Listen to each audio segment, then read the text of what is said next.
Hamıya salam. Unreal Engine daxilində sinematik dərslərimiz davam edir. Bugünkü dərsimizdə mühərrik daxilində ümumi render prosesini və əsas render sazlamalarını sizlərlə öyrənəcəyik. Növbəti dərslərimizdə isə mühərrik daxilində istənilən bir səhnənin render prosesini sizlərlə həyata keçirdəcəyik. İlkin öncə render prosesinin nə olduğunu qısa olaraq sizlərə izah edeyim. Render ümumiyyətcə İstənilən görüntünün son emal prosesindən burada söhbət gedir. Mühərrik daxilində biz nə qədər də real-time rendering prosesindən danışsaq belə, ümumiyyətcə Unreal Engine mühərrikində real zaman ərzində render prosesi tam olaraq həyata keçirilmir. Daha dəqiq desək, mühərrik daxilində real zamanda nəzərdə tutulmuş render prosesi təxminən 90-95% son emal prosesini həyata keçirilir. Məhz buna görə də İstənilən kadrın və yaxud da istənilən görüntünün son render emal prosesini həyata keçirmək üçün mühərrik daxilində render emalından istifadə olunmalıdır. Məntiq ilə dediyimiz kimi, buradan da belə başa düşərik ki, render prosesi ümumiyyətcə istənilən görüntünün son emal prosesi nəzərdə tutulur. Mühərrik daxilində istənilən kadrı render etmək üçün təbii ki, sekvenser daxilində burada gördüyümüz render bölümünə klik etməliyik. Lakin render bölümünə klik etməmişdən öncə burada 3 düymə işarəsinə klik edirik və bizə əsasən 2 seçim veriləcək. Burada gördüyümüz Legacy adlı bölüm mühərrik daxilində köhnəlmiş render texnikalarını özündə saxlayan bir funksiyonallıq sayılır. Ona görə də Unreal Engine 5 mühərrikində Legacy bölümü demək olar ki, artıq istifadə olunmur. Bunun əvəzinə daha müasir texnologiyaları özündə cəmləşdirən Move Render Q adlanan xüsusi bir texnologiyadan istifadə olunur ki, bu da mühərrik daxilində render prosesini daha da keyfiyyətli həyata keçirməyə imkan verir. Məhz bu texnologiyanı mühərrik daxilində aktivləşdirib istifadə etmək üçün ilkin öncə Edit bölümündən Plugins bölümünə keçid edirik və axtarış bölümündə Render Movie Q yazırıq və burada gördüyümüz bu pluginimizi aktivləşdiririk. Təbii ki, mənim nümunəmdə əvvəlcədən bu plugini aktivləşdirmişdim. Bu plugini aktivləşdirdikdən sonra mühərrikə restart veririk və daha sonra yenidən burada bu bölümə klik etsək, artıq 2 seçimin bizə verildiyini burada görmüş olacağıq. Təbii ki, dediyimiz kimi Move Render Q bölümünü burada seçirik və daha sonra render düyməsinə buradan klik edirik. Qarşımıza çıxan bu pəncərədə render etmək istədiyimiz istənilən sekvenseri bura əlavə edib render prosesini həyata keçirdə bilərik. Bunun üçün sadəcə olaraq burada gördüyümüz üstəgəl işarəsinə klik edirik və mühərrik daxilində daha öncədən düzəltdiyimiz istənilən sekvenseri və yaxud da video şatları burada əlavə edib istifadə edə bilərik. Onu da diqqətinizə çatdırım ki, bu bölümdə nəinki bir ədəd sekvenseri, istənilən sayda sekvenserləri eyni anda bu bölümə əlavə edib render prosesini həyata keçirdə bilərik. Lakin nəzərə almaq lazımdır ki, hər bir sekvenser özü-özlüyündə ayrıca bir kadra və ayrıca bir görüntüyə malik olduğuna görə bizim tətbiq edəcəyimiz bütün render sazlamaları, bura əlavə etdiyimiz bütün sekvenserləri tətbiq olunacağına görə bu heç də əlverişli üsul sayılmır. Məhz buna görə də sizə məsləhətim olacaq ki, mühərrik daxilində istənilən sekvenseri və yaxud da istənilən video şatlarınızı ayrı-ayrılıqda render emal prosesini həyata keçirdəsiniz. Misal üçün bu bölümdən istənilən sekvenserimizi əlavə etdikdən sonra burada gördüyümüz Unsaved Config adlı bölümə klik edirik və daha sonra render sazlamalar pəncərəsinə keçid etmiş oluruq. Bu açılan pəncərədə əvvəlcə burada gördüyümüz Settings adlı bölümə klik edirik və bu bölümün özü-özlüyündə ayrıca 3 əsas bölümə ayrıldığını görürük. Bu bölümlər Settings, Export və Rendering adlı xüsusi bölümlər sayılır. Settings adlı bölümün köməyi ilə emal edəcəyimiz kadrların render sazlamalarını bu bölümdə yerləşən funksiyonallıqları əlavə etməklə həyata keçirdəcəyik. Export adlı bölümün köməyi ilə öz render edəcəyimiz kadrlarımızı hansı formatda saxlayacağımızı burada müəyyənləşdirə bilərik. Rendering adlı bölümün köməyi ilə isə ümumi render emal prosesinin hansı prinsipə əsasən həyata keçiriləcəyin bu bölümdən həyata keçirdə bilirik. Video dərsimizin uzun alınmaması üçün ümumiyyətcə Settings bölümündə yerləşən ən vacib bölmələri sizlərə izah edəcəyəm. İlkin öncə Settings adlı bölümdə bizim istifadə edə biləcəyimiz ən vacib bölmələrə nəzər salaq. Burada ilkin öncə Anti-Aliasing adlı xüsusi bir bölüm görürük. Anti-Aliasing adlı bölümün köməyi ilə mühərrik daxilində kənar konturların daha hamar şəkildə render olunmağını təmin edə bilərik. Misal üçün, bir çox oyunlarda fikir vermisinizsə, binaların üst hissəsində və yaxud da iti şəkildə kənar konturlara malik obyektlərin kənarlarında müəyyən pillələrə bənzər qırılmaları görə bilərsiniz. Məhz bu qırılmaların qarşısını almaq üçün render prosesində anti-aliasing adlı xüsusi bir bölümdən istifadə olunur. Sadəcə olaraq bu bölümün üzərinə klik edirik və öz render məlumatlarımız arasına bu funksiyonallığı əlavə etmiş oluruq. Anti-aliasingi buraya əlavə etdikdən sonra burada əsasən Special Sample Count və Temporal Sample Count adlı 2 ədəd bölüm görürük. Special Sample Count əsasən tək emal olunacaq kadrların emalı üçün nəzərdə tutulmuş xüsusi bir bölüm sayılır. Temporal Sample Count isə əsasən hərəkətdə olan kadrların emalı üçün nəzərdə tutulmuş xüsusi bir parametr sayılır. Burada gördüyümüz bu parametrlərin qiymətlərini əksər vaxtı 1-in 8-ə və yaxud da 1-in 16-ya olaraq saxlayırlar. Yəni burada sadəcə olaraq 8 və yaxud da 16 yazmağımız kifayət edir. Bu isə ondan xəbər verir ki, hərəkətdə olan kadrlar 16 sample vasitəsilə emal olunacaq. Lakin tək frame'li kadrlar isə bundan öncə dediyimiz kimi bir sample ilə emal olunacaq. Digər vacib bir məqam bundan ibarətdir ki, Special və Temporal Sample Count adlı parametrlərə dəyərləri mənimsədən zaman xüsusilə diqqətli olmaq lazımdır. Yəni burada bizim sample'ların sayını nə qədər artıq təyin edərsək, bizim render emal prosesimiz bir o qədər uzanacaq deməkdir.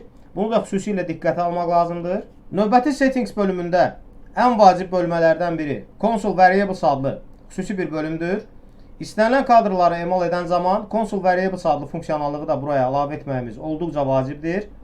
Console Variables adlı funksiyonallığımızı render bölümünə əlavə etdikdən sonra burada xüsusi bir Console Variables adlı bölüm görürük. Məhz bu bölüm qarşısında hər dəfə üstəgəl işarəsinə klik etdiyimiz zaman istənilən sayda buraya console komandaları əlavə etməklə öz render emal prosesimizin keyfiyyətini daha da artıra bilərik. Bu console komandaları isə internet üzərindən və yaxud da Epic Games'in rəsmi dokumentasiyasından əldə edib istifadə edə bilərsiniz. Növbəti burada gördüyümüz olduqca vacib bölümlərdən biri Game Overrides adlı xüsusi bir funksiyonallıq sayılır. Bu funksiyonallığı da render emalı zamanı əlavə etməyimiz olduqca vacibdir.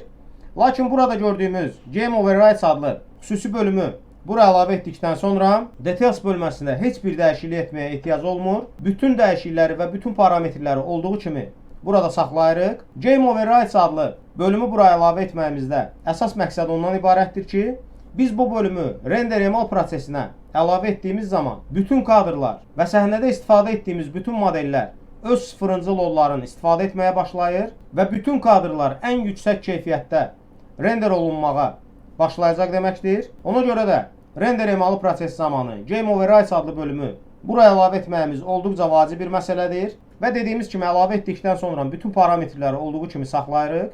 Növbəti burada Export adlı bölümə nəzər salacağıq. Export adlı bölümdən dediyimiz kimi öz render kadrlarımızın son nəticə olaraq hansı fayl genişlənməsində saxlanmağını istəyiriksə, burada Export bölümündən bu genişlənmələri istifadə edə bilərik. Mənim sizə isə məsləhətim burada əsasən PNG və yaxud da EXR adlı xüsusi fayl genişlənmələrini istifadə etməyinizdir. Çünki mühərrikin bizə susmaya görə təqdim etdiyi JPG adlı fayl genişlənməsi olduqca keyfiyyətsiz bir fayl genişlənməsi sayılır. Əgər biz öz kadrlarımızı JPG fayl olaraq emal etdiyimiz zaman bizim sazlamalar bölümündə əlavə etdiyimiz bütün render sazlamaları kadr daxilində öz keyfiyyətini saxlamaya bilər.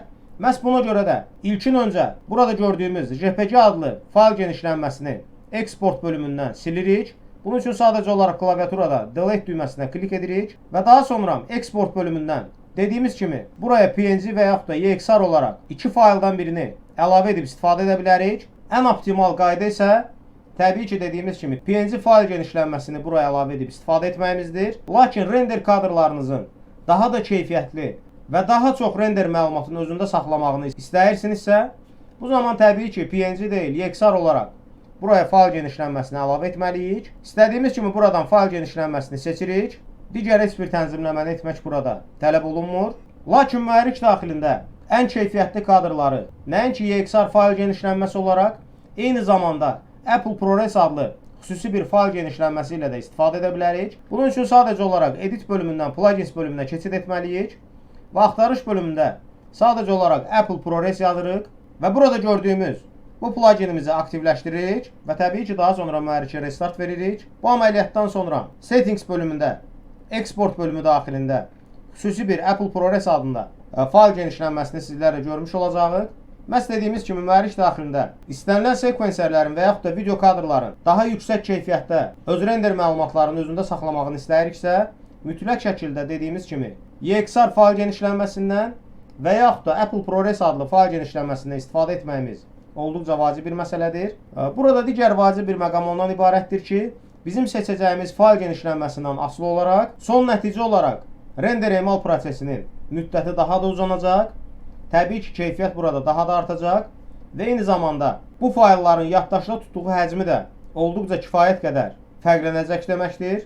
Bunu da xüsusilə nəzərə almaq lazımdır. Fayl genişlənməmizi də bu bölümdən əlavə etdikdən sonra rendering bölümünə nəzər salaq. Rendering bölümündə bir neçə seçim görürük. Burada gördüyümüz Path Tracer haqqında sizlərə məlumat verməyəcəyəm. Çünki mühərrik daxilində Path Tracer vasitəsilə xüsusi bir səhnəni render emal prosesini sizlərlə həyata keçirdəcəyik. Lakin burada gördüyümüz digər seçimlər bizə Deferred Rendering adlı bölümləri görürük. Bundan əlavə UI Renderer adlı xüsusi bir bölüm görürük burada.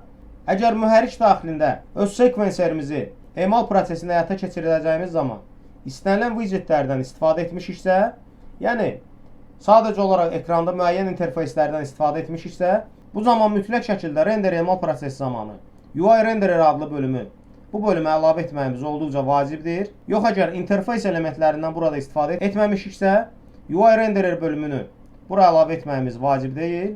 Daha sonra burada Deferred Rendering adlı bölümlər bizə işıqlanma normativlərindən xəbər verən xüsusi render emal mərhələlərdir. Misal üçün burada Unlit adlı xüsusi bir bölüm görürük. Əgər öz render prosesimizi Deferred Rendering Unlit adlı bölümü əlavə etməklə həyata keçirsək, bu zaman təbii ki, səhnədəki bütün obyektlər işıq mənbələri iştirak etmədən render prosesində istifadə olunacaq deməkdir. Yəni hal-hazırda səhnədə Unlit rejimə keçid etmişik və Unlit ilə Lit arasındakı fərqi hal-hazırda sizlərlə görmüş oluruq. Bundan əlavə burada Reflections Only, Lights Only və Detail Lighting adlı bölümləri görürük.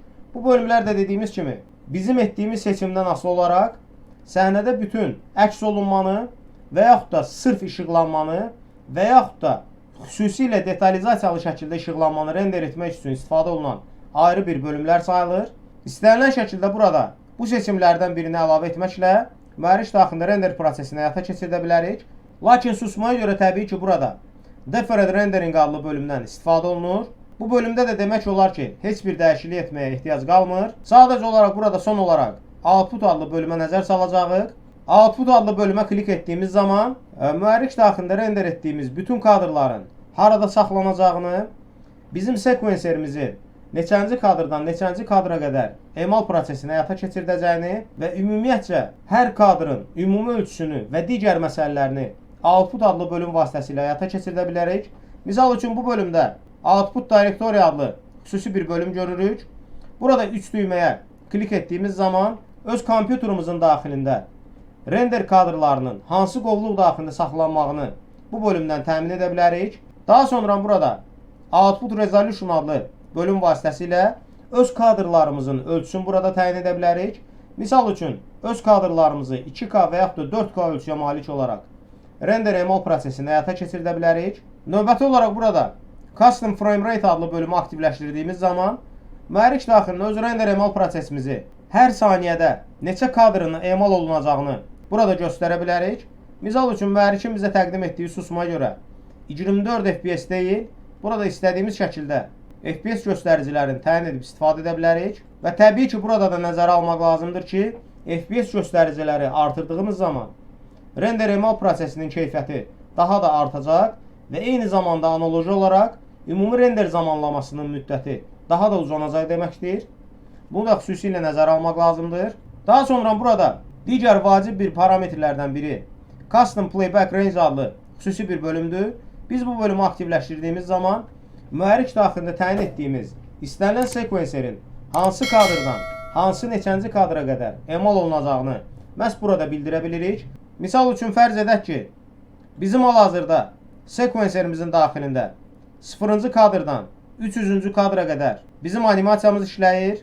Lakin render emal prosesi zamanı biz bu kadrların 0-cı kadrdan deyil, misal üçün fərz edək ki, 150-ci kadrdan 250-ci kadra qədər emal olunmağını istəyiriksə, burada mütləq şəkildə başlanğıc və son kadrları istəyimizə uyğun olaraq tənzimləməliyik. Təbii ki, başlanğıc kadrımızı istəyimizə uyğun kadr olaraq burada müəyyənləşdiririk. Son kadrımızı da burada bu şəkildə müəyyənləşdirdikdən sonra artıq bizim sekvenserimizin daxilində olduğu kimi 0-cı kadrdan 300-cü kadra qədər deyil, Məhz burada təyin etdiyimiz kimi 150-ci kadrdan 250-ci kadra qədər render emal prosesini həyata keçirmiş olacağıq. Bu da render emal prosesi zamanı olduqca tez-tez istifadə olunan xüsusi parametrlərdən biri sayılır.